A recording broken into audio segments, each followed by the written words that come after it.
Итак, всем привет. Значит, Chevrolet Captiva, мотор 2.4, автомат, свист. Идет свист со стороны, короче, моторчика печного. Значит, специалисты приговаривали там подшипники, хотя их там нет.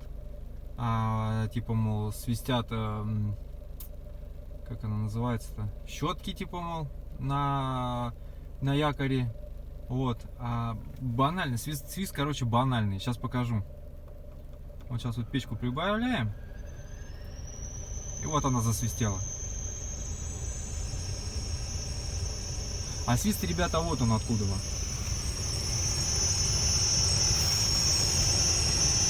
Вот он, салонный фильтр. Вот так вот берем, делаем.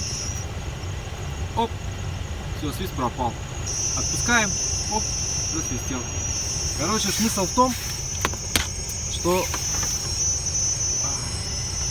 вот эта вот часть, которая закрывает салонный фильтр, она со временем, скорее всего, от нагрева, да?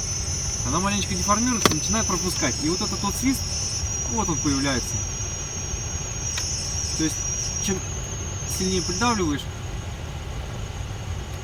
тем бесшумнее. Вот так вот.